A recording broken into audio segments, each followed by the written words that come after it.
Hello my dear friends, आप सभी का हमारे चैनल करंट इश्यू पर स्वागत है। दोस्तों हम बात करेंगे अप्लाइड मैथमेटिक्स 3 के पार्ट नंबर 69 की। अब तक हमने आपको 68 पार्ट तक वीडियो अपलोड कर दिया है। इन सभी वीडियो को देखने के लिए डिस्क्रिप्शन में आपको प्लेलिस्ट का लिंक मिल जाएगा, उसी लिंक पर क्लिक करके आप सभी वीडियो देख सकते हैं। आज के टॉपिक में जैसा कि आपको पता है मैं डिफरेंशियल इक्वेशन इस समय चल रहा है, तो चूंकि आपको पता है कि डिफरेंशियल इक्वेशन छोटा टॉपिक नहीं बड़ा टॉपिक है, इसमें बहुत से टाइप्स ऑफ नंबर क्वेश्चन जो दिए गए हैं वो अलग अलग केस के हैं। तो यहाँ पर जैसा कि हमने आपको थर्ड केस तक वीडियो इसमें अपलोड किया था, आज हम बात करेंगे आपसे इसमें केस में फोर्थ, फिफ्थ और सिक्स्थ टाइप के जो क्वेश्चन बनते हैं differential higher order differential equation में, जो फोर्थ, फिफ्थ और सिक्स्थ कंडीशन में बनेंगे उसको आपसे हम डिस्कस करेंगे। जैसा कि आप देख पा रहे हैं, अगर हम केस नंबर फोर्थ की यहाँ पर बात करते हैं तो आप देखेंगे कि अगर आपका क्वेश्चन इस प्रकार से दिया गया है, अर्थात जो gx है उसकी जगह पर e के power ax into capital x है, तो उसका हम यहाँ पर विशेष समाकलन कैसे निकालेंगे, उसके बाद कैसे सॉल्व करेंगे, आइए आगे समझते हैं। मैं डायरेक्ट आपको क्वेश्चन की तरफ ले चलता हूं। जैसा कि आप स्क्रीन पर देख पा रहे हैं, ये आपका क्वेश्चन है, ठीक है। ये आपका क्या है, क्वेश्चन है d4y upon dx4 minus y equal to e के पावर x cos x। पिछली वीडियो में जैसे आपने देखा होगा कि जब आपका क्वेश्चन था तब वहां पर ये cos x मान लीजिए नहीं था, तब ओनली इस साइड में ex होता था और जिसे आप gx कहते हैं। किसे क्या कहते हैं? gx कहते हैं। अब इसी ex के साथ cos x का मल्टीप्लाई हो गया, अर्थात gx की वैल्यू अब क्या हो गई, ex इंटू cos x। तो अभी तक जो क्वेश्चन था उसमें दोस्त या फिर ex होता था इस साइड में, या फिर आपका cos x होता था, तब तो आपका वहां पर दूसरा रूल था। लेकिन अब यहां पर क्या हुआ, ex और cos x जब दोनों आपके मल्टीप्लाई में हो तो इस कंडीशन में आपको कौन सा फार्मूला यूज करना होगा, PI, अर्थात यहां पर पर्टिकुलर इंटीग्रल के लिए। चलिए उसी की आगे बात करेंगे। तो इससे पहले हमें, जैसा कि आपको पता है, सहायक समीकरण बनाना होता है और हमें पूरक फलन अर्थात कंप्लीमेंट्री फंक्शन निकालना होता है। वो सभी में सिंपल होता है, वो सभी में एक ही तरह होता है। मेन पॉइंट होता है पर्टिकुलर इंटीग्रल अर्थात विशेष समाकलन PI की वैल्यू को निकालना। तो चलिए पहले निकाल लेते हैं। यहाँ पर A की वैल्यू सहायक समीकरण बनाते हैं।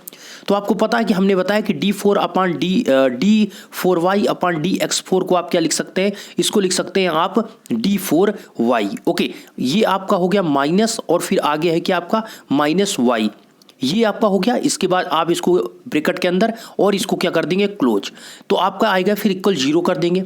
हम सहायक समीकरण बना रहे हैं तो इससे आप इतना करेंगे। अब इसके जो आप देख रहे हैं इसमें से y आप कॉमन ले सकते हैं। मतलब कहने का मतलब है दोस्त, जब इसको आप लिख लेंगे तो यहाँ पर d4 माइनस वाई 1 कॉमन हो जाएगा, बचेगा बाहर y आपका बाहर हो जाएगा, बचेगा d4 माइनस 1। और इस साइड में तो आपका cos x इंटू ex है ही।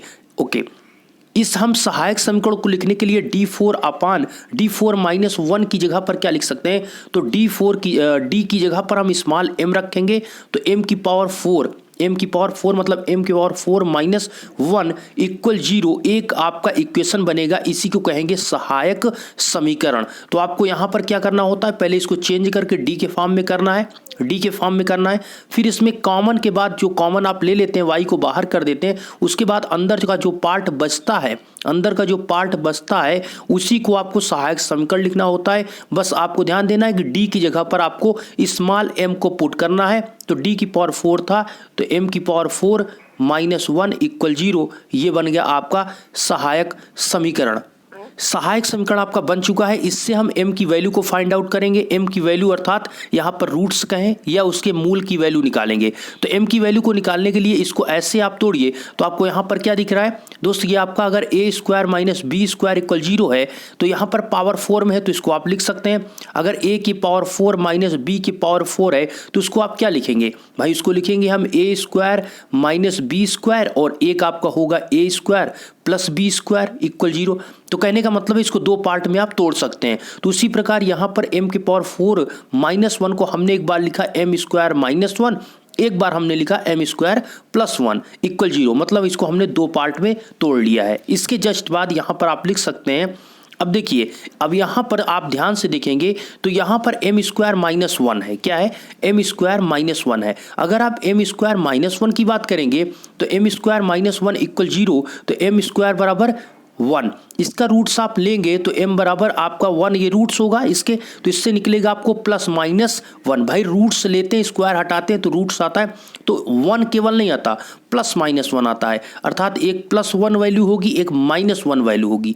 तो इसीलिए यहाँ पर m² -1 की आपको पहले वैल्यू जो मिली ये आपको मिली m की वैल्यू 2 आई 1 और -1। अब बात आती है यहाँ पर +-i कैसे आया। तो दोस्त ये लिखा हुआ है m² + 1, तो आपको पता है कि m² + 1 = 0 को हम लिख सकते हैं m², ये +1 है इसको भेज दीजिए उधर -1 हो जाएगा। ये आपका क्या है m², इसका m का आप रूट्स लेंगे तो √-1 होगा। आप सभी को पता है, मैंने बताया भी था, जब आप रूट्स लगाते हैं तो प्लस माइनस तो आपका लगेगा ही, साथ में यहाँ पर जो -1 रूट्स के अंदर है इसकी वैल्यू होती है i, अर्थात i मतलब इमेजिनरी पार्ट ये है आपकी i। √i मैंने आपको बताया था, √i1 की वैल्यू कितनी होती है, i होती है। आपको पता होगा -1 की वैल्यू क्या होती है, i² होती है। ये चीज़ें आपको पता होंगी क्योंकि आप समझ सकते हैं ये इमेजिनरी पार्ट है, तो √-1 की आपको पता होना चाहिए कि इसकी वैल्यू i होती है। तो जैसे ही इसका रूट लेते हैं तो प्लस माइनस, चूंकि रूट से हटाएंगे तो प्लस माइनस तो लिखेंगे ही, तो यहाँ पर वो तो लिखेंगे, लेकिन यहाँ पर जो √-1 है इसकी वैल्यू i लिखेंगे। इस प्रकार इस m² + 1 की जो वैल्यू आई वो +-i आएगी। ओके, अब यहाँ पर आपको 3 वैल्यू मिल चुकी है। अब इसकी सहायता से हम लिखेंगे पूरक फलन, बोले कंप्लीमेंट्री फंक्शन CF की वैल्यू। तो आप पहले देखिए ये दो पार्ट आपको देखना है 1 और -1, ये क्या है, ये दोनों वास्तविक हैं, ध्यान दीजिएगा ये दोनों वास्तविक हैं। और दूसरी बात ये दोनों वास्तविक हैं, साथ में ये आपके क्या है, असमान है, अर्थात अनइक्वल है, रियल एंड अनइक्वल है। तो उस कंडीशन में हमने बताया था कि अगर आपके फार्मूला, आप पीछे देखिए बुक्स को ओपन कीजिए, फार्मूले को लिखिए, 4 से 5 फार्मूला इसका है कंप्लीमेंट्री फंक्शन का, बस उसे ही याद कर लीजिए, सब पर वही लगने वाला है। ठीक है, तो यहां पर सिंपली आपका क्या हो जाएगा दोस्तों, उसका फार्मूला होता है अगर आपके वास्तविक और असमान हो, अर्थात y = जो होता है वो आपका होता है c1e m1x + c2e m2x + ... इसी प्रकार से बढ़ता जाता है। तो यहाँ पर आपके क्या है, दो रूट्स हैं, एक आपका 1 है दूसरा -1 है, तो एक को हम m1 मान लेते हैं, तो m1 की वैल्यू मान लीजिए 1 है और m2 की वैल्यू क्या है, -1 है। जब यहाँ पर दोनों m1 और m2 की वैल्यू आप मान लेते हैं तो यहाँ पर आप एक बार m1 की जगह पर 1 रख दीजिए, m2 की जगह पर -1 रख दीजिए। तो आप देख सकते हैं ये आपका क्या है, ये आपका जो लिखा गया है, कैसे लिखा गया, ये उसी प्रकार लिखा गया कि हमने बताया c1e m1x + c2e m2x।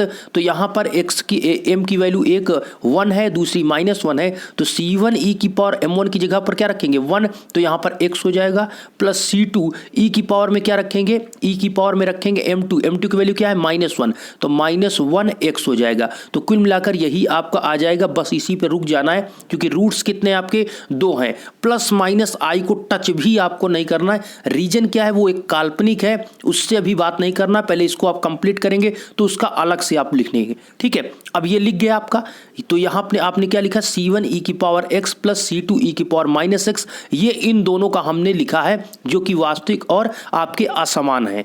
ठीक है, नेक्स्ट पॉइंट यहाँ पर आपका आता है +-i की अगर हम बात करें तो आप ध्यान से आप देखिए ये क्या है, ये काल्पनिक है, अर्थात इमेजिनरी पार्ट है। तो आपको हमने बताया था दोस्त, अगर इसको हम ऐसे भी लिख सकते हैं, +-i लिख सकते हैं। +-i को आप कंपेरिजन करेंगे cos ±β से, cos ±β से अगर आप कॉस कह रहे हैं, अल्फा +-बीटा से आप कंपेरिजन करेंगे तो इसमें अल्फा की वैल्यू क्या है 0 है और बीटा की वैल्यू क्या है आपकी +-, यहाँ पर आप देख सकते हैं इसकी वैल्यू कितनी है, बीटा की वैल्यू ये आपकी यहाँ पर i होती है, तो बीटा की वैल्यू यहाँ पर कितनी होगी, बीटा की वैल्यू 1, यहाँ पर i है यहाँ पर भी i है, तो बीटा की वैल्यू कितनी होगी इसमें 1 होगी, और यहाँ पर आपकी क्या होगी, अल्फा की वैल्यू यहाँ पर 0 होगी। उसका फार्मूला क्या होता है आपको पता है, e⁴x + cos e⁴x प्लस यहाँ पर आप लिखे c1 c2 तो आप लिख चुके हैं, जब आगे आप लिखेंगे तो लिखेंगे c3 cos βx, फार्मूला होता है cos βx + c4 sin βx। C4 sign beta x, ये आपका फार्मूला होता है इमेजिनरी पार्ट के लिए। तो अल्फा की वैल्यू यहाँ पर क्या है, अल्फा की वैल्यू 0, तो यहाँ पर आपका 0 हो जाएगा पूरा, ओके, e की पावर 0 हो जाएगा। अब बीटा, बीटा की जगह पर क्या है 1, तो यहाँ पर आपका 1 रखेंगे तो ये आपका कॉस एक्स हो जाएगा, यहाँ पर आपका साइन एक्स हो जाएगा। बस इतना ही आपको यहाँ पर करना था। जैसा आप देख सकते हैं यहाँ पर जो पार्ट हुआ है e की पावर 0x, हमने वही चीज कहा कि e की पावर अल्फा एक्स जो था उसको हमने क्या कर दिया, e की पावर 0 करेंगे, क्योंकि यहाँ पर आपको जो वैल्यू है, जो आपकी वैल्यू है 0 प्लस माइनस आई है, तो यहाँ पर अल्फा का मान 0 हो जाएगा। फिर आप ये क्या किया दोस्त, यहाँ पर C3 कॉस बीटा एक्स था, तो बीटा की वैल्यू यहाँ पर आपका आई का जो मल्टीपल है वो कितना है, 1 है यहाँ पर मल्टीपल, ओके, जो आपकी वैल्यू आपने निकाला है यहाँ पर उसका मल्टीपल 1 है, तो इसलिए यहाँ पर कॉस एक्स हो गया। C4 फिर साइन बीटा एक्स होता है, तो बीटा की वैल्यू फिर से 1 है, तो साइन एक्स हो जाएगा। फार्मूला लगाइए, मैं जितना चीज़ों को समझा रहा हूँ उतनी ज़्यादा आप प्रैक्टिस करने की कोशिश कीजिए, आप भी लगाने की कोशिश करिए। अगर मैं वीडियो आपको दिखा रहा हूँ, बता रहा हूँ, समझा रहा हूँ, तो कोशिश करें आप भी मेरे साथ लगाने की कोशिश करें, तभी आपको वहाँ पर कन्फ्यूजन जो होगी तब समझ में आएगी। ऐसे आप वीडियो देखते रहेंगे तो चीज़ें बहुत तेज़ी से क्लियर नहीं हो पाएंगी, आप भी जरूर लगाएं, ठीक है। अब यहाँ पर e की पावर 0 की वैल्यू क्या हो जाएगी दोस्त, e की पावर 0 की वैल्यू 1 हो जाएगी, और टोटल ओवरऑल ये वैल्यू जो हो जाएगी वो आपके किसकी वैल्यू हो जाएगी, ये आपके कंप्लीमेंट्री फंक्शन की हो जाएगी, पूरक फलन की। अब बात करते हैं पीआई जो कि मेन पॉइंट है। तो सबसे पहले आपको यहाँ पर एई अर्थात ऑक्सिलरी इक्वेशन बनाना है, फिर सीएफ कंप्लीमेंट्री फंक्शन निकालना है। सभी वीडियो में बार बार इसी को बता रहा हूँ, अब तो आप इसको चीज़ को समझिए कि इसमें 4 से 5 फार्मूले हैं। जब आपके वास्तविक होंगे, जब काल्पनिक होंगे, जब असमान होंगे, जब अपरिमेय होंगे, तब कौन कौन से फार्मूले होंगे, 4 से 5 फार्मूले हैं। आप देखिए उसमें शुरुआत में ही आपको बताया गया है, ठीक है। अगर हम पीआई की बात करें विशेष समाकलन की, तो आपको क्या होना है, पीआई इक्वल टू, हमने आपको क्या बताया था, पीआई इक्वल टू आपका होता है जीएक्स अपान एफडी, जीएक्स अपान एफडी। अब जीएक्स क्या है, एफडी क्या है, सुनिएगा। जीएक्स आपका दोस्त जो इक्वल के इस साइड में पूरा पार्ट रहता है वो आपका जीएक्स होता है। क्या होता है, जीएक्स, ये आपका क्या है, जीएक्स। और जो ये आपका कॉमन लेने के बाद, वाई को कॉमन लेने के बाद बचता है वो आपका क्या होता है, एफडी होता है। क्या होता है, एफडी। तो यहाँ पर आपका होता है P I equal to G X upon F D. G X आपका क्या है, ई की power X cos X, upon में आप कर देंगे क्या, डी की पावर 4 माइनस 1, यही आपकी क्या होगी, ये आपकी पी आई की वैल्यू होगी। तो इतना आप लिखकर इसको सॉल्व करेंगे। तो चलिए सिंपल सा यहाँ पर हम इसको ऊपर रखेंगे और इस पार्ट को नीचे रखते हैं, जी एक्स अपान एफ डी। तो आप देखेंगे पी आई इक्वल टू क्या है, ई की ई एक्स इंटू कॉस एक्स को हमने ऊपर रखा, डी स्क्वायर माइनस 4 को हमने नीचे रखा, अर्थात ये आपका जी एक्स ऊपर हो गया, एफ डी आपका नीचे हो गया। अब यहाँ पर आगे जो स्टेप होंगे इसको आप ध्यान से सुनिएगा और देखिएगा। देखिए दोस्त, अब यहाँ पर हम जो नियम लगाने वाले हैं, पहले ई की पावर एक्स के लिए नियम यहाँ पर फॉलो करेंगे। अब देखिए ये आपका EX है, EX को आपको जस्ट आगे करना है और यहाँ पर D की जगह पर क्या लिखना है। देखिए पिछले वीडियो में हमने आपको बताया था कि अगर सिंगल आपका E की पावर x है, ठीक है, उसमें cos x उसके साथ sin x कुछ नहीं है, तो उस कंडीशन में आप क्या करते हैं, D की जगह पर 1 आप पुट कर देंगे। अगर E की पावर 2x है तो D की जगह पर आप 2 पुट कर देंगे। कुछ भी होगा x का मल्टीप्लाई E की पावर में, उसी को D की जगह पर पुट कर देते थे।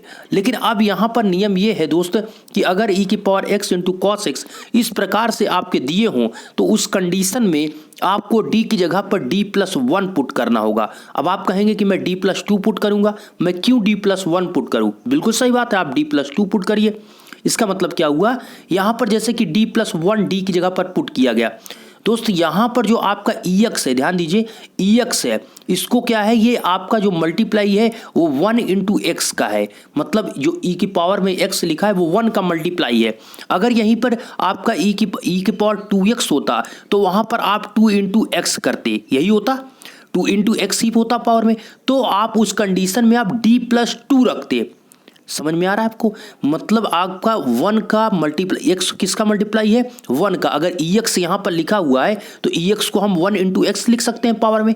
तो वो किसका मल्टीप्लाई है, x 1 का, तो इसलिए हम d प्लस 1 कर रहे हैं। अगर यही आपका e की पावर 2x होता इस जगह पर, e की पावर x की जगह पर, तो उसको हम क्या लिखते, e की पावर में 2 इंटू एक्स।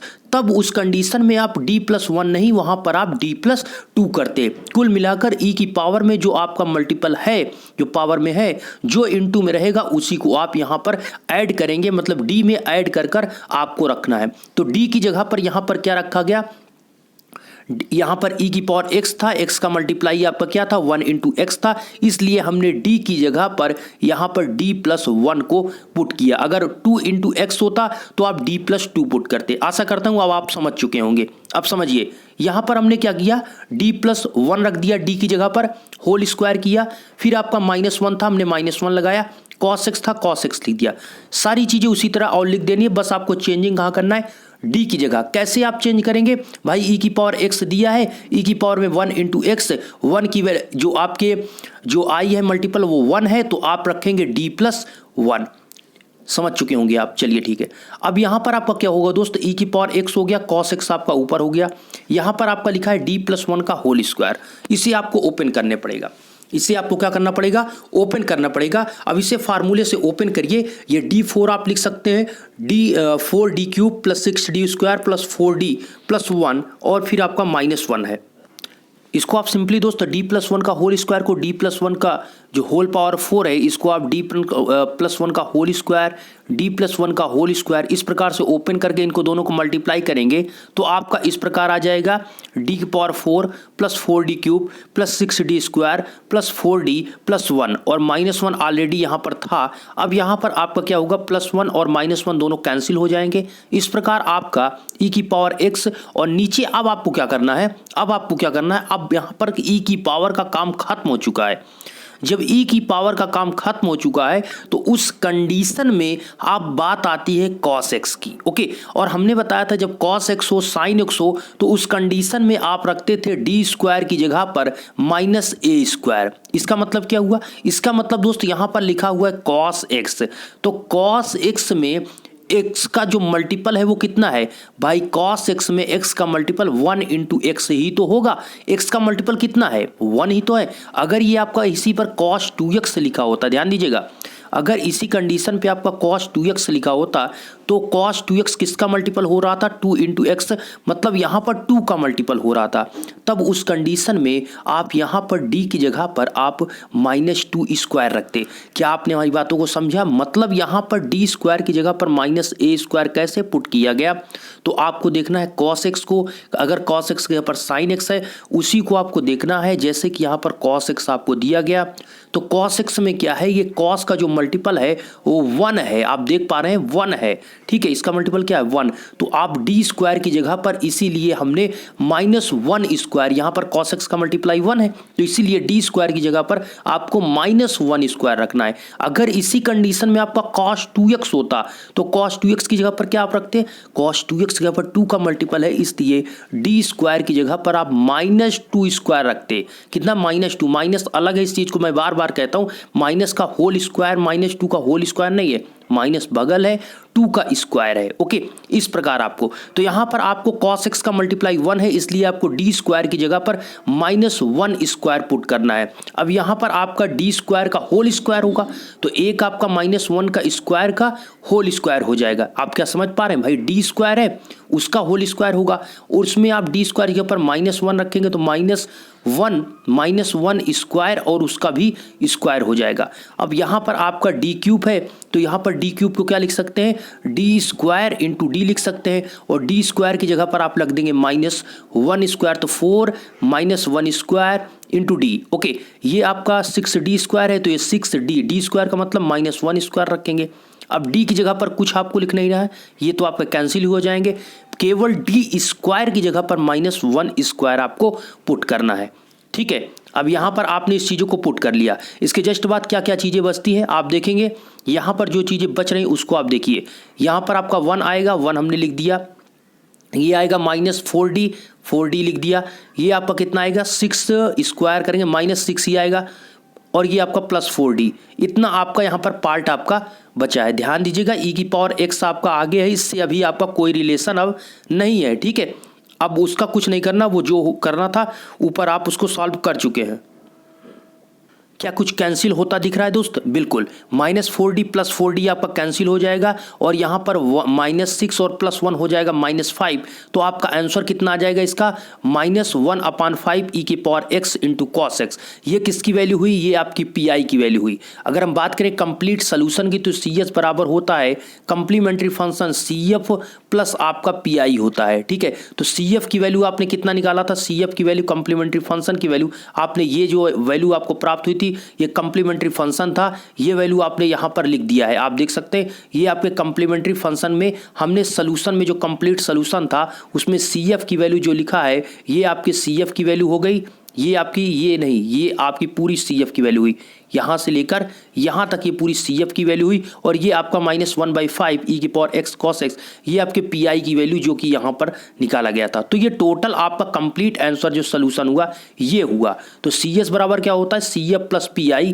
तो इसके आधार पर आप कंप्लीट आंसर ये लिख पाएंगे। तो इस प्रकार से आपको क्वेश्चन सॉल्व करना पड़ेगा। नेक्स्ट क्वेश्चन हमने आपके लिए लिया है, यहाँ पर अगर आपका क्वेश्चन इस प्रकार है, अगर x² e⁻3x दिया हुआ है, इसका मतलब क्या हुआ? देखिए अभी क्या था, e के साथ में आपका cos था या e के साथ में sin हो सकता है, लेकिन अगर यहाँ पर e की पावर में e के साथ में, मतलब e के फॉर्म में क्वेश्चन है, उसके साथ में x² जुड़ा है या x³ है या फिर x⁴ है, कुछ भी है लेकिन x के फॉर्म में है, तो उस कंडीशन में फार्मूले को कैसे आपको लगाना है ये चीज को आपको समझना पड़ेगा।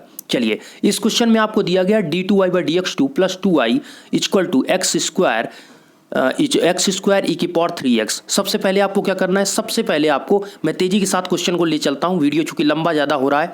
ठीक है, अब यहां पर आपका हो गया d² + 2 होगा × y = x² e⁻3x। मतलब यहां पर आप जो पार्ट देख रहे हैं इसको हम d² लिख सकते हैं, ओके, × y को हमने कॉमन ले लिया है और ये आपका 2y था तो इसलिए हमने एक y कॉमन लिया तो आपका 2 बचेगा। तो इस प्रकार को हम इसको चेंज कर सकते हैं, d² + 2 × y = x² e⁻3x। इसमें जो आपका सहायक समीकरण आप लिख रहे हैं तो d² + 2 को कैसे आप लिखेंगे? तो d की जगह पर स्मॉल m पुट कर दीजिए।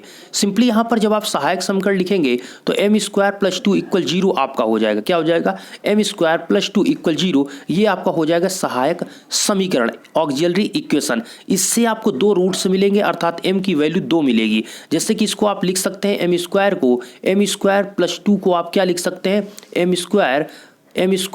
इधर आप भेजेंगे तो -2 होगा। इसका आप m² का रूट्स अगर लेते हैं तो m बराबर √-2 होगा, यही होगा। अगर हम यहाँ पर पता है रूट्स लगाते हैं तो +-1 करते हैं और रूट से निकालेंगे, जब 2 को बाहर आप निकालेंगे तो वो √2 होगा, लेकिन एक -1 अंदर बचेगा, उसकी वैल्यू क्या होती है? √-1 की वैल्यू हमने क्या बताया था आपको? √-1 की होती है i। क्या होती है? i। तो आपकी ±√2i इसकी आएगी। आप भी सॉल्व करिए, इसका जो आपको सॉल्व करने पर मिलेगा वो m = ±√2i आएगी। ओके, अब यहाँ पर जब आपको मूल मिल गया है तो आप लिखेंगे कंप्लीमेंट्री फंक्शन। कंप्लीमेंट्री फंक्शन का फार्मूला होता है e की पावर, अगर आपका जो मूल अर्थात रूट्स अर्थात m की वैल्यू जो मिलती है अगर वो आपके क्या है? काल्पनिक है, अर्थात वो क्या है? इमेजिनरी है, तो इस कंडीशन में जो फार्मूला होता है वो e की power α(x) + c1 cos βx + c2 sin βx लगता है। अब यहाँ पर अल्फा बीटा कौन है? तो आप ऐसे समझ सकते हैं, αi β मैं लिख देता हूँ, αi β जैसे ये √2i है तो यहाँ पर अल्फा की वैल्यू 0 होगी, 0 ± √2i आप लिखेंगे। तो यहाँ पर अल्फा का मान जो आएगा वो आपका 0 हो गया और बीटा का मल्टीप्लाई यहाँ पर i है और यहाँ पर i का यहाँ पर मल्टीप्लाई क्या है? √2। तो बीटा की वैल्यू कितनी हो गई? √2। तो अल्फा की वैल्यू 0 और बीटा की वैल्यू √2। तो आप देखेंगे e की पावर क्या होता है? e की पावर α(x) होता है, तो अल्फा की वैल्यू 0 है तो e की पावर 0x हो गया। ओके, अब यहाँ पर आप देखेंगे फिर आगे होता है c1 cos βx, तो c1 हो गया cos बीटा, बीटा की वैल्यू कितनी है? √2, तो c1 cos √2x हो गया, प्लस c2 sin βx होता है, प्लस c2 sin, अगर हम बीटा की बात करें तो बीटा आपकी कितनी है यहाँ पर? √2, तो sin √2x हो गया। तो यहाँ पर कुल मिलाकर अल्फा बीटा का मामला था। यहाँ पर आपको देखना है ये काल्पनिक है, तो जस्ट आपको ये फार्मूले को यहाँ इस प्रकार दोस्त आपको e की पावर जो 0x है यहाँ पर पूरा 0 हो जाएगा, अर्थात e की पावर 0 की वैल्यू 1 हो जाएगी। अब बचेगा यही पार्ट आपका c1 cos √2x + c2 sin √2x, ये पार्ट आपका बचेगा।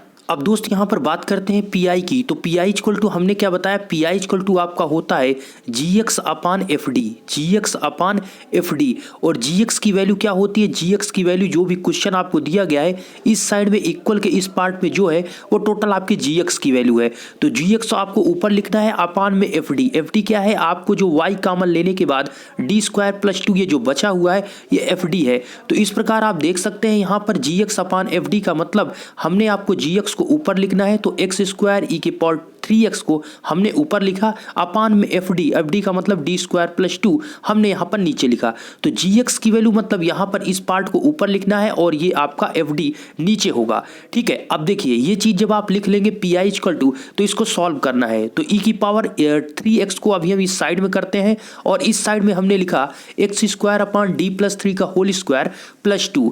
इसके जस्ट बाद आप यहाँ पर ध्यान से देखेंगे, अब यहाँ पर हमने क्या किया है, यहाँ पर आप देखें ई की पावर 3x है और ये d प्लस 3 का यहाँ पर होल स्क्वायर किया गया। अच्छा ये कैसे किया गया, तो दोस्त हमने आपको क्या बताया, ई के पावर 3x है, ई की पावर क्या है 3x है। तो यहाँ पर e की इस पावर में 3x में 3 इंटू एक्स है, मतलब x का मल्टीपल कितना है, x का मल्टीपल आपका 3 है। तो यहाँ पर d प्लस 3 रखेंगे। हमने पिछले भी क्वेश्चन में यही बताया, जो e की पावर है, e की पावर में जो आपको दिया गया है अगर जिसका मल्टीपल है उसी को आपको d के साथ ऐड के होल स्क्वायर करना है। तो सिंपली आपने क्या देखा, यहाँ पर d की जगह पर हमें क्या रखना है, तो ये डिपेंड करता है जब e की पावर के x के फॉर्म में आपका क्वेश्चन होगा तो यहाँ पर e की पावर 3x है तो 3 का मल्टीपल है, इसलिए d की जगह पर d प्लस 3 रखेंगे और इसका स्क्वायर कर देंगे। और अगर यहीं पर आपका e की पावर 4x होता, e की पावर 4x, तो आप d की जगह पर आप d प्लस 3 की जगह पर आप d प्लस 4 रखते, क्या रखते, d प्लस 4 यहाँ। अब दोस्त सिंपली आप समझ चुके होंगे कि d प्लस 3 का स्क्वायर हम रख सकते हैं। ओके, अब इसका d प्लस 3 का होल स्क्वायर करेंगे तो d स्क्वायर हो जाएगा, प्लस आपका क्या होता है a square b square plus 2ab, तो a स्क्वायर मतलब d स्क्वायर हो गया, प्लस आपका 3 का स्क्वायर 9 हो जाएगा, प्लस 2ab करेंगे तो 3 इंटू 2d करेंगे तो 2d करेंगे तो आपका कितना हो जाएगा 6d हो जाएगा, और प्लस 2 तो है ही तो यहाँ पर हमने 2 लिख दिया। इतना चीज़ें करने के बाद इसको सिंपली आप सोल्यूशन इसका कीजिए, d स्क्वायर हो जाएगा 6d हो जाएगा, 9 प्लस 2 कितना 11 हो जाएगा। यहाँ पर आपका हो गया ऊपर कितना हो गया दोस्त, ये ऊपर एक्स स्क्वायर है। चलिए अब यहाँ पर इसमें से क्या करते हैं, जब आपका इस प्रकार बन जाता है क्वेश्चन तो इसमें से सोल्यूशन करने के लिए पूरा का पूरा इस पार्ट को आप कॉमन लेते हैं। इसीलिए मैं कहता हूँ क्वेश्चन आप ज़्यादा से ज़्यादा लगाएं, प्रैक्टिस कीजिए, तभी आपको क्वेश्चन में डिफरेंट पता चलेगा कि कौन क्वेश्चन किस टाइप से लग रहा है। ओके, तभी आप समझ पाएंगे। तो यहाँ पर से 11 पूरे को हम कॉमन लेते हैं जब एक्स स्क्वायर को सॉल्व कर, अर्थात एक्स के फॉर्म में जब क्वेश्चन को सॉल्व करते हैं तो अब यहाँ से पूरा का पूरा आप कॉमन ले लेते हैं। तो जैसे ही यहाँ पर से 11 कॉमन लेंगे तो 11 इससे कॉमन होगा, तो यहाँ तो 1 बचेगा आपका, यहाँ पर तो आपका 1 बचेगा। ओके, यहाँ पर कॉमन लेंगे तो दोनों के अपान में आ जाएगा 6d square plus d square upon में 11, चूंकि हमने पूरा कर ले लिया, इससे 11 को बाहर ले लिया है तो यहाँ पर आपका 11 आ जाएगा इंटू। अब आप इस पूरे पार्ट को जो नीचे का आप पार्ट देख रहे हैं इसको आप ऊपर भेजेंगे तो इसके पावर में -1 लग जाएगा, क्योंकि अभी यहाँ पर नीचे है तो इसके पावर में +1 है, जो ऊपर जाएगा तो -1 हो जाएगा। जब इतना आप कर लेते हैं तो 1/11 तो ये आपका हो ही गया, 1/11 e की पावर 3x यहाँ पर लिखेंगे, और इनटू में आपको ये पता है ये द्विपद सिद्धांत आपको पता है, उसी के हिसाब से हमने यहाँ पर लिखा हुआ है, आप सभी को पता है। जैसे आपको लिखा है 1 प्लस एक्स के होल पावर n लिखा है तो इसको क्या लिखते हैं आप 1 plus N X plus n into N minus 1 n into N minus 1 by factorial 2x square plus dot dot, इसी प्रकार से आगे आपका बढ़ता जाता है। तो इसी प्रकार यहाँ पर किया गया 1 प्लस एक्स के होल पावर n की जगह पर -1 है तो इसका क्या हो जाएगा 1 प्लस एन एक्स का मतलब n का -1 यहाँ होगा तो -1 N X plus n into N minus 1, यहाँ पर आप देखेंगे 1 प्लस एन एक्स का होल स्क्वायर यहाँ पर किया गया। तो कुल मिलाकर यहाँ पर द्विपद सिद्धांत के अनुसार से यहाँ पर इसको ओपन किया गया, 1 प्लस एक्स का होल पावर n को लिखा गया है। तो यहाँ पर आप देखेंगे ये इसके सभी के नीचे इसको नहीं सही से लिखा है, मिट चुका है, तो इसको आपका सभी के नीचे 11 ही है। ठीक है, ये 11 ही है, उस चीज को आप यहाँ पर हटा सकते हैं, इसको आप डायरेक्ट इसको देख सकते हैं। ये आपको जो लिखा गया 1/11 आप देख सकते हैं, 1/11 e की पावर 3x आप देख सकते हैं, -1 -6/11d 1 माइनस 6/11d प्लस आप यहाँ पर देख सकते हैं 6d माइनस जो आपका यहाँ पर लिखा 6d प्लस d² 11, ये इसी के पार्ट से d² को बाहर ले लिया गया, तो इसीलिए यहाँ पर लिखा जा रहा है यहाँ पर 36 यहाँ पर आप देख सकते हैं ये चीज़ का स्क्वायर कुल मिला के ओपन किया जा रहा है। तो स्क्वायर इसका करेंगे तो आपका हो जाएगा 36/121 minus 1/11 d² plus dot dot यहाँ से x² को बाहर किया। x² तो ऑलरेडी आपका ये बाहर है, ये तो आपका ऑलरेडी इससे बाहर है, इसको बाहर आपको रखना है। जो 1 + x⁴n है, 1 + x⁴n है, उसी को हमने यहाँ पर ओपन किया है। जब आप ओपन करते हैं तो आपका इस प्रकार से यहाँ पर आएगा, ठीक है। अब यहाँ पर आप एक d का ये पार्ट है और इसको थोड़ा आप माइनस करेंगे तो आपका एलसीएम 121 आएगा और इधर आप मल्टीप्लाई करेंगे और फिर आप यहाँ पर इतना कितना करेंगे दोस्त, इधर तो आपका 121 है तो इधर कोई मतलब नहीं होगा, यहाँ पर 11 आपका इधर आएगा और 36 में से 11 आप माइनस करेंगे तो 25 आएगा। 25/121 d² यहाँ पर आपका आ जाएगा। इस प्रकार यहाँ पर आपको मिलेगा x² से मल्टीप्लाई करने के बाद यहाँ पर आपका x² हो जाएगा, ये आपका कितना हो जाएगा 6/11 dx², ये आपका 25/121 d² x²। इतने पे आपको रोक देना है, क्यों, अभी आपको क्लियर बात होगी, अभी आगे करने की कोई मतलब नहीं, क्योंकि जो आपका क्वेश्चन है वो d² जो दिया है वो आपको d2i/dx2 तक ही दिया गया है, तो इसलिए आप 2 की पावर तक ही सॉल्व करेंगे। अगर आपका d3/dx3 तक दिया जाता तो आप 3 पावर तक इसको सॉल्व करते। ओके, तो यहाँ पर आपका क्या है d2 तक सॉल्व करना है, तो यहाँ पर आपका सिंपली ये आपका हो गया।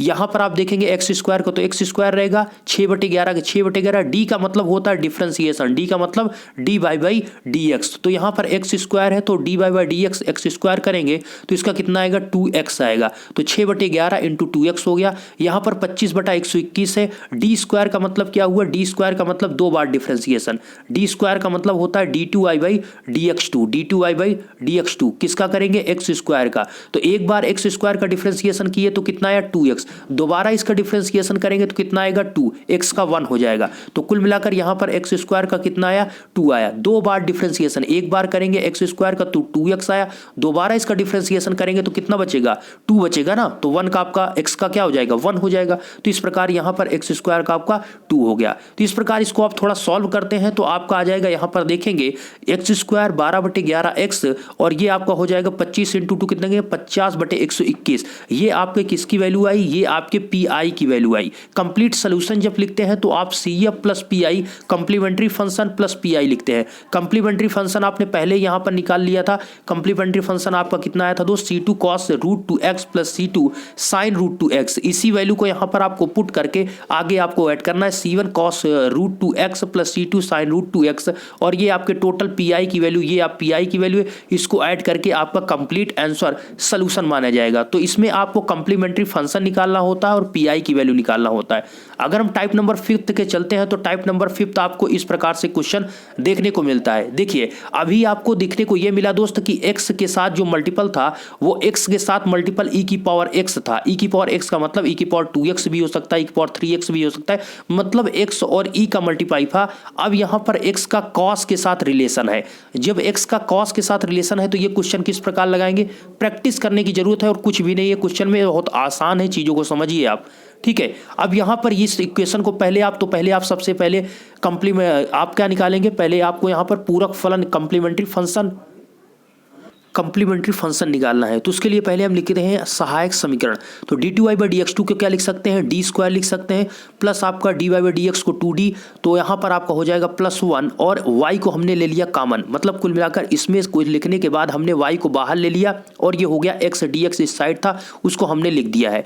तो कुल मिलाकर हमने क्या किया, यहाँ पर इसको इस रूप में चेंज किया। आपको हमने बार बार कहा कि dy/dx का मतलब होता है d और जहाँ पर y रख दिया तो आपका हो गया ये dy। अगर यहाँ पर d2i/dx2 की वैल्यू निकालेंगे तो d² हो जाएगा, d3y/dx3 निकालेंगे तो d³ हो जाएगा। बस उसी प्रकार इसको करना है। तो यहाँ पर ये आपका जब चेंज हुआ तो इसमें जो आप ये पार्ट आप देख रहे हैं d² + 2d + 1, इसको आप क्या करेंगे m के फॉर्म में चेंज करेंगे, वो आपका होता है सहायक समीकरण, अर्थात d की जगह पर क्या रखेंगे स्मॉल m। जब स्मॉल m आप पुट करते हैं तो यहाँ पर हो जाएगा d की जगह पर m² + 2m + 1 = 0। ये आपका क्या होगा, ये आपका सहायक समीकरण होगा। इस सहायक समीकरण की सहायता से हम ज्ञात करेंगे m की वैल्यू, अर्थात आप इसको लिख सकते हैं m+1 का होल स्क्वायर, इसको लिख सकते हैं m+1 का होल स्क्वायर। इस प्रकार से आप m की वैल्यू अगर फाइंड करेंगे तो यहाँ पर आप क्या करेंगे, m इक्वल टू आपका यह -1 जाएगा, m इक्वल टू क्या होगा माइनस, लेकिन लगा है स्क्वायर इसलिए m की वैल्यू कितनी मिलेगी आपको 2। भाई स्क्वायर है तो इसके रूट्स कितने मिलेंगे 2, अगर क्यूब होता तो 3, अगर एक ही है तो आपको 1 मिलेगा, 1 रूट्स मिलेंगे, लेकिन यहां पर स्क्वायर है मतलब m की वैल्यू कितनी मिलेगी 2। तो m+1 का होल स्क्वायर था, इसको हम लिख सकते हैं कितना, m का स्क्वायर अगर हटाते हैं तो यहां पर m इक्वल टू -1 होगा, लेकिन स्क्वायर है इसलिए m की कितनी वैल्यू 2 वैल्यू आपको मिलेगी। तो यहां पर आपको m की वैल्यू 2 मिल चुकी है, लेकिन ये दोनों क्या है, वास्तविक है, और दूसरा सबसे इंपॉर्टेंट ये दोनों इक्वल है। तो जब आपके दो जो नंबर है ये इस प्रकार से हो, -2 = 2 मिल जाए या मतलब 2 = 2, कुल मिलाकर दोनों एक दूसरे के बराबर हो, तो उस कंडीशन में जो कंप्लीमेंट्री फंक्शन का फार्मूला होता है वो C1 प्लस C2 यहां पर आपका क्या है x e की पावर होता है क्या आपका mx, अर्थात ये दोनों क्या है, ये दोनों इक्वल है। तो यहां पर आपका हो गया C1 प्लस C2 x हो गया, e की पावर mx होता है, m की वैल्यू कितनी है -1 तो -x हो जाएगा। बातों को आप समझ रहे हैं, C1 plus C2 x e की पावर mx, m की वैल्यू कितनी है, यहां पर दोनों सेम है तो m की वैल्यू कितनी आई आपकी -1 आई है। तो -1 जो आई है उसी को यहां पर रख देंगे तो आपका क्या हो जाएगा C1 plus C2 x e की पावर में क्या हो जाएगा, e की पावर में आपका -x हो जाएगा, क्योंकि इसकी वैल्यू -1 है। तो ये आपका आया कंप्लीमेंट्री फंक्शन। जब आपके रूट्स अर्थात जो मूल जो आपके m की वैल्यू मिली है आपको, वो अगर आपके क्या है वास्तविक है और इक्वल है, रियल और इक्वल है, तो उस कंडीशन में ये फार्मूले का यूज करके आप कंप्लीमेंट्री फंक्शन ज्ञात करेंगे। इसके जस्ट बाद आपको पीआई जो कि सबसे इंपॉर्टेंट है, विशेष समाकलन निकालना। तो आप सिंपली आपको हमने बताया पीआई इक्वल टू क्या होता है, gx/fd। क्या होता है, बार बार इसलिए दोस्त मैं आपको बता रहा हूं जिससे आपको याद हो जाए, दिक्कत ना हो आपको, ठीक है। gx/fd होता है, gx/fd, ये आपका gx होता है और अपान में fd होता है। तो gx/fd का मतलब gx का पार्ट ये होता है, जो इस साइड में राइट साइड में पूरा इक्वल का पार्ट दिखता है वो आपके gx की वैल्यू होती है, और जो fd की वैल्यू होती है y को कॉमन लेने के बाद जो बचता है ये आपके fd की वैल्यू होती है, किसकी, fd की। तो बस इसी को gx/fd आप कर दीजिए, वो आपके pi की वैल्यू आपकी हो जाएगी। ओके, तो यहां पर आप देखेंगे gx का मतलब ऊपर वाला पार्ट, तो ऊपर आपका x cos x था तो हमने ऊपर इसको लिख दिया x cos x। fd का मतलब क्या था, fd का मतलब ये था, तो इसको हमने आप देखेंगे यहां पर नीचे हमने लिख दिया d² plus 2d plus 1। Okay, ये आपका लिख दिया। अब इसके जस्ट बाद इसको सॉल्व करना है तो हमें क्या लिखना होगा, यहां पर हम लिख रहे हैं x cos x, इसको हमने लिख दिया, ठीक है। अब इसमें कुछ मेन पॉइंट आ जाता है, अगर आपका क्वेश्चन x cos x जैसा कि यहाँ पर दिया गया है या x sin x के फॉर्म में है, अर्थात टेग्नामेंट्री और सिंपल x के मल्टीपल के फॉर्म में क्वेश्चन हो, तो उस कंडीशन में पीआई निकालने का तरीका दूसरा है।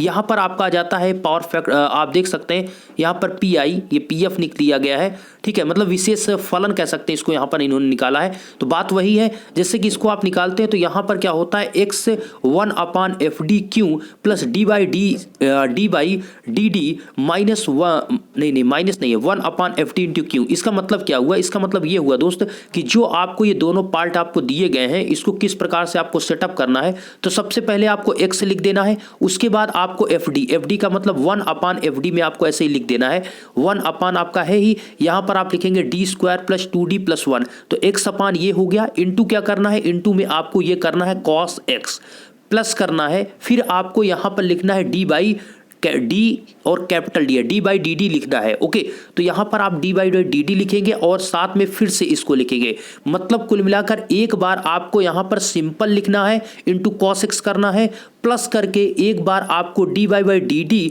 करके मतलब फिर से 1/fd को लिखकर cos x से मल्टीप्लाई करना है। cos x आप देखेंगे दोनों जगह मल्टीप्लाई किया गया है प्लस के बाद, और इस साइड में simple 1/d² plus 2d plus 1 किया गया है। यहां पर आपको d/dd करके 1/d² प्लस 2d प्लस 1 करना है। ये आपका कॉन्सेप्ट है, ठीक है, इसको आपको करना पड़ेगा जब आपका क्वेश्चन, अर्थात आपका क्वेश्चन x और cos x के फॉर्म में हो, या x और sin x के फॉर्म में हो, या x² sin x के फॉर्म में हो, कुल मिलाकर x और sin टेग्नोमेट्री के फॉर्म में क्वेश्चन बने, तो इस प्रकार से आपको पीआई की वैल्यू निकालना होगा। अब दोस्त यहाँ पर आप ध्यान से देखेंगे, ये पार्ट आपको देखना है। तो यहाँ पर आपका x है तो हमने यहाँ पर x लिख दिया है। अब यहाँ पर cos x का आपको रूल पता है, जब आपका cos x हो या sin x हो तो हमने क्या बताया, cos x हो या sin x हो तो आपको cos x का यहाँ पर जो मल्टीपल दिख रहा है x का वो 1 मल्टीपल है। तो डी स्क्वायर की जगह पर आप क्या रखेंगे, डी स्क्वायर की जगह पर -1 का स्क्वायर रखेंगे। अगर यहीं पर आपका cos 2x होता, cos आपका 2x होता तो डी स्क्वायर की जगह पर आप क्या रखते, -2 स्क्वायर रखते। तो इसलिए यहां पर आपका क्या रखेंगे, डी स्क्वायर की जगह पर -1 का स्क्वायर, क्योंकि cos x का जो मल्टीप्लाई है x के साथ 1 का ही मल्टीप्लाई है। अगर 3x होता तो -3 स्क्वायर रखते डी स्क्वायर की जगह। ओके, लेकिन यहां पर आपका cos x है इसलिए यहां पर रखेंगे डी स्क्वायर की जगह पर -1 square plus 2d plus 1 into cos x। Okay, अब यहां पर आप ध्यान से इस चीज को यहां पर देखेंगे तो यहां पर डी बाई डी एक्स का मतलब आप समझ रहे हैं, इसका मतलब है इसका हम डिफरेंशिएशन कर रहे हैं। ध्यान दीजिएगा, इसका मतलब हम क्या कर रहे हैं, इसका डिफरेंशिएशन कर रहे हैं। तो जब डिफरेंशिएशन आप करते हैं, इसका आप डिफरेंशिएशन जैसे करेंगे तो 1 अपान, जैसे कि आपको पता है अंश और हर का डिफरेंशिएशन का फार्मूला आपको पता है, कैसे इसको आप लगाते हैं।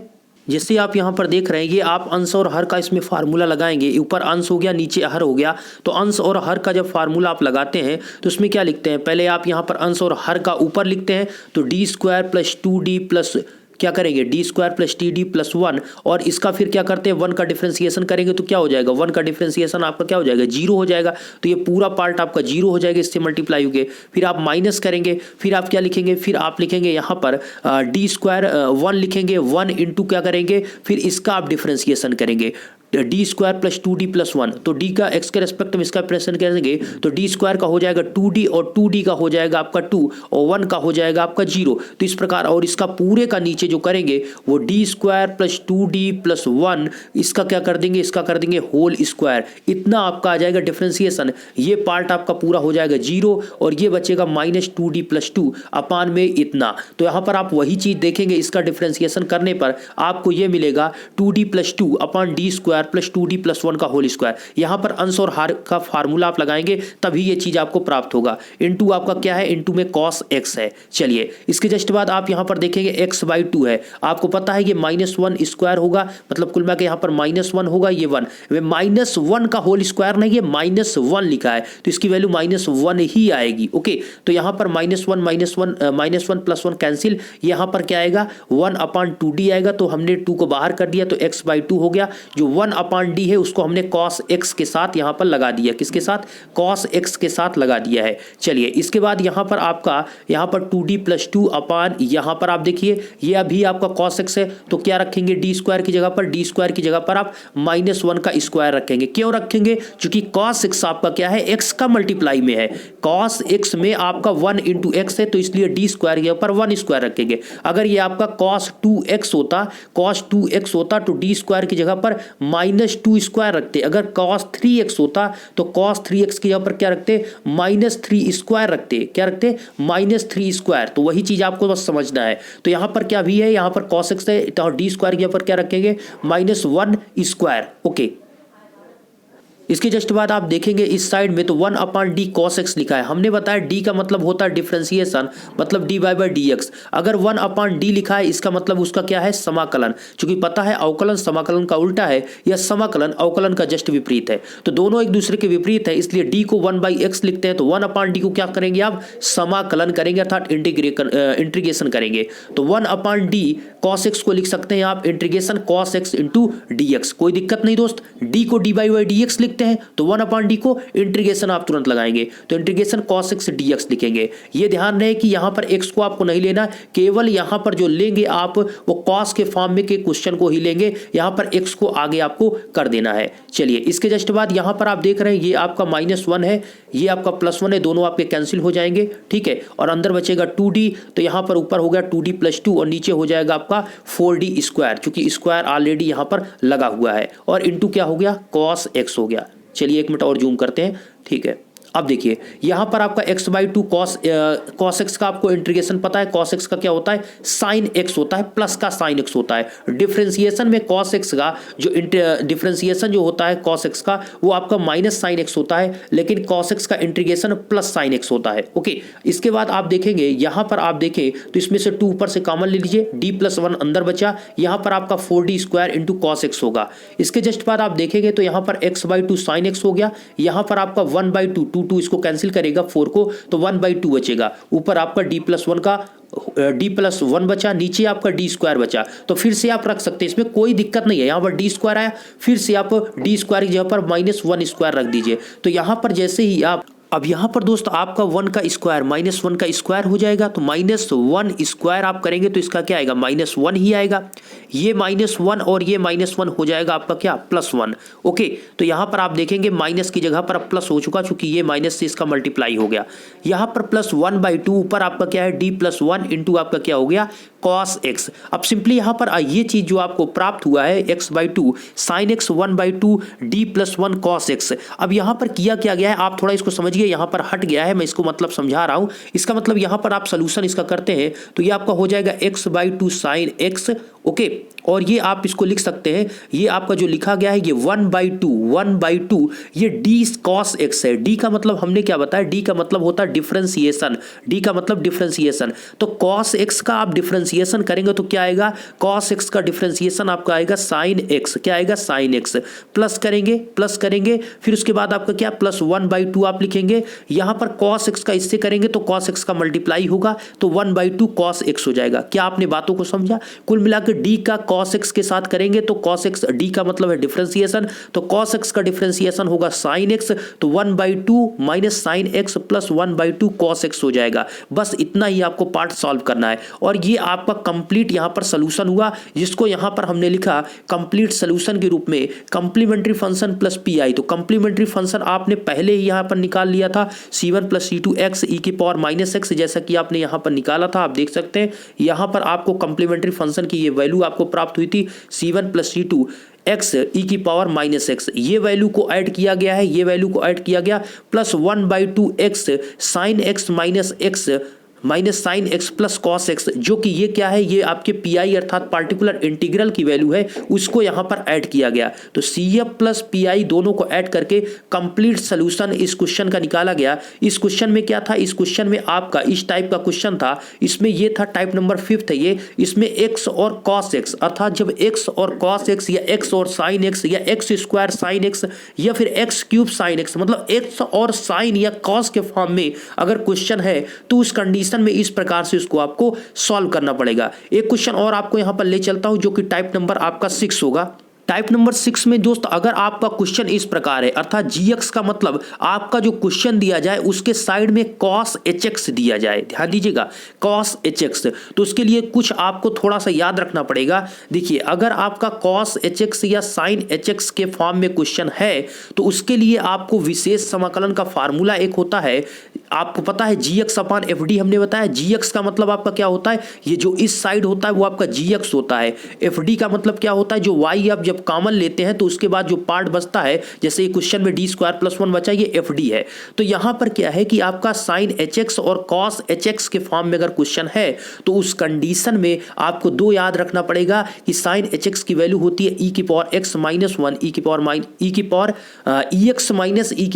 e⁻e⁻x/2 और cos बराबर होता है ex प्लस e⁻x/2। तो यहाँ पर आपको ध्यान रखना है कि साइन में आपका यहाँ पर माइनस होता है और cos में यहाँ पर आपका प्लस होता है। बस थोड़ा सा यहाँ पर आपको कंपैरिजन करना है। अब देखिए क्वेश्चन में इसी टाइप का लेता हूँ। देखिए ये क्वेश्चन अगर आपको यहाँ पर दे दिया जाए cos h, मतलब इसमें h लग गया, cos के साथ क्या लग गया, h लग गया, तो इस कंडीशन में यहाँ पर क्वेश्चन को कैसे आप सॉल्व करेंगे? तो सबसे पहले आप तो जैसे सिंपली आप निकालते हैं क्या चीज, आपको यहाँ पर कंप्लीमेंट्री फंक्शन निकालना है। तो इसके लिए पहले आप क्या करेंगे ए अर्थात सहायक समीकरण लिखेंगे। तो डी स्क्वायर प्लस 1 है, ये अब एफ डी की वैल्यू है, तो डी स्क्वायर प्लस 1 को हम क्या लिखेंगे, एम स्क्वायर प्लस 1, डी की जगह पर एम लिखेंगे तो एम स्क्वायर प्लस 1 इक्वल 0 होगा। इससे हम निकालेंगे इक्वेशन, तो एम स्क्वायर इक्वल टू क्या हो जाएगा -1, इसका आप रूट्स लेंगे तो एम बराबर आपका अंडर रूट -1 होगा। इससे आप निकालेंगे वैल्यू को तो प्लस माइनस आई आएगा, क्या आएगा, प्लस माइनस आई। चूंकि हमने बताया है अंडर रूट -1 की वैल्यू होती है आई, लेकिन ये आपका रूट लगा है इसलिए प्लस माइनस भी लगेगा, तो प्लस माइनस आई किसकी वैल्यू आई, एम की वैल्यू। तो आप देखेंगे एम स्क्वायर प्लस 1 इसको हमने लिखा, इस पार्ट को डी की जगह पर एम को रखकर यहां पर जो आपको एम मिला वो आपका प्लस माइनस आई है। अब निकालेंगे इससे कंप्लीमेंट्री फंक्शन। हमने आपको क्या बताया था, जब आपके रूट से जो मूल है काल्पनिक मिलते हैं, इमेजिनरी पार्ट होते हैं, तो उस कंडीशन में जो आपका फार्मूला होता है वो y इक्वल टू होता है e की power alpha x plus e की power alpha x into C1 cos beta x plus C2 sign beta x. ये आपका फार्मूला होता है e की पावर अल्फा एक्स प्लस यहां पर जैसा आप e की पावर अल्फा का मान यहां पर क्या है, जैसे कि प्लस माइनस आई आप देख रहे हैं, इसको आप लिखेंगे 0 प्लस माइनस आई, ओके। और ये क्या है, ये अल्फा प्लस माइनस आई बीटा लिखा हुआ है। तो यहां पर आपका क्या है, अल्फा का मान यहां पर 0 है, बीटा का मान इसका मल्टीपल आई का 1 है, तो बीटा का मान कितना हुआ, 1 हुआ। तो अल्फा का मान 0 और बीटा का मान 1, तो अल्फा का मान 0 होगा तो e की पावर अल्फा एक्स, तो e की पावर अल्फा एक्स का मतलब e की पावर 0 हो जाएगा, plus C1 cos beta x, तो बीटा की वैल्यू 1 है तो कॉस बीटा मतलब कॉस एक्स हो जाएगा, plus C2 sign beta x है, बीटा की वैल्यू 1 है तो साइन एक्स हो जाएगा। तो इस प्रकार यहां पर आप लिखेंगे जब आपके मूल क्या होंगे, काल्पनिक होंगे, और दूसरी बात काल्पनिक होंगे अर्थात इमेजिनरी होंगे, तो ये फार्मूला यूज करके आप कंप्लीमेंट्री फंक्शन निकालें। 4 से 5 फार्मूले आपके, उन्हीं को आप याद कर लीजिए, बेस्ट तरीके से सारे क्वेश्चन आपके हो जाएंगे। देखिए अब विशेष समाकलन अर्थात पीआई की वैल्यू निकालेंगे तो हमने आपको क्या बताया, हमने बताया है आपको जीएक्स अपान एफडी। जीएक्स मतलब यहाँ पर ऊपर जो देख रहे हैं वो जीएक्स है, कॉस एचएक्स से लिख देंगे, एफडी का मतलब जो आप वाई कॉमन लेने के बाद जो पार्ट बचता है वो एफडी होता है, तो उसको आपको नीचे लिखना है डी स्क्वायर प्लस 1 हमने लिख दिया। इसके बाद आपको यहाँ पर क्या है, ये कॉन्सेप्ट में ये है कि जब ये लिखते हैं तो एफडी में आपको डी स्क्वायर की जगह पर ए स्क्वायर को पुट करना है, डी स्क्वायर की जगह पर ए स्क्वायर, और ए स्क्वायर क्या होता है, जो साइन एच एक्स है उसके साथ ए का क्या मल्टीप्लाई है वही आपका एक्स के साथ क्या मल्टीप्लाई है, या एक्स मतलब कॉस एच एक्स से देखेंगे तो एक्स के साथ उसका क्या मल्टीप्लाई है वही को आपको रखना होता है। तो यहां पर ए का मतलब इस क्वेश्चन में अगर हम बात करें तो कॉस एच एक्स लिख गया तो कॉस हो गया, एच एक्स हो गया, तो एक्स का मल्टीप्लाई यहां पर क्या है 1 है, एक्स का मल्टीप्लाई क्या है 1। अगर यहीं पर आपका लिखा होता कॉस एच 2x लिखा होता तो x का मल्टीप्लाई क्या होता 2, तो यहां पर आप लिखते 2 का स्क्वायर, d की जगह पर क्या लिखते, d स्क्वायर की जगह पर 2 का स्क्वायर लिखते, लेकिन यहां पर x का मल्टीप्लाई cos hx है तो यहां पर x का मल्टीप्लाई 1 है, इसलिए d स्क्वायर की जगह पर क्या लिखेंगे 1 स्क्वायर। तो आप देखेंगे यहां पर ये d स्क्वायर है और cos hx है, एच एक्स में आपका ए की वैल्यू 1 है तो इसलिए डी स्क्वायर की जगह पर ए स्क्वायर रखते हैं, और ए स्क्वायर की वैल्यू 1 है तो आप रखेंगे डी स्क्वायर की जगह पर 1 स्क्वायर। तो आप देखेंगे यहां पर हमने यहां पर लिखा कंप्लीट कि डी स्क्वायर की जगह पर डी स्क्वायर बराबर ए स्क्वायर, और ए स्क्वायर की वैल्यू आपका जो कॉस एच एक्स है, एक्स का मल्टीप्लाई क्या है 1 है, तो यहां पर 1 स्क्वायर करेंगे तो सिंपली यहां पर आपका डी स्क्वायर की जगह पर 1 स्क्वायर हो जाएगा, प्लस 1 हो जाएगा, कॉस एच एक्स हो जाएगा, सिंपली आपका आ जाएगा 1 + 1 1/2 हो जाएगा, कॉस एस एच एक्स हो जाएगा, cos hx हो जाएगा। इसके जस्ट बाद आपको पता है कि कंप्लीट सोल्यूशन जो कहते हैं तो वो होता है CF plus PI, complementary function plus आपका होता है पर्टिकुलर इंटीग्रल। तो कंप्लीट सोल्यूशन जब आपका लिखेंगे तो C1 cos ये जो पार्ट है वो कंप्लीमेंट्री फंक्शन है, और जो ये पार्ट है 1/2 cos hx ये आपका क्या है, ये आपके PI की यहां पर वैल्यू है। CF की वैल्यू दोस्तों आपको यहां पर दिख रही है, ये CF की वैल्यू है, ठीक है, ये पूरी CF की वैल्यू तो हमने यहां पर इसको पुट किया, PI की वैल्यू ये पूरी है तो हमने यहां पर पुट किया, दोनों को जब ऐड करेंगे तो वो कंप्लीट सोल्यूशन आपका माना जाएगा, वो आपका आंसर होगा। इसी प्रकार से क्वेश्चन को देखिए, आपको जितने तरीके यहां पर बताए इसी टाइप से क्वेश्चन बनेंगे।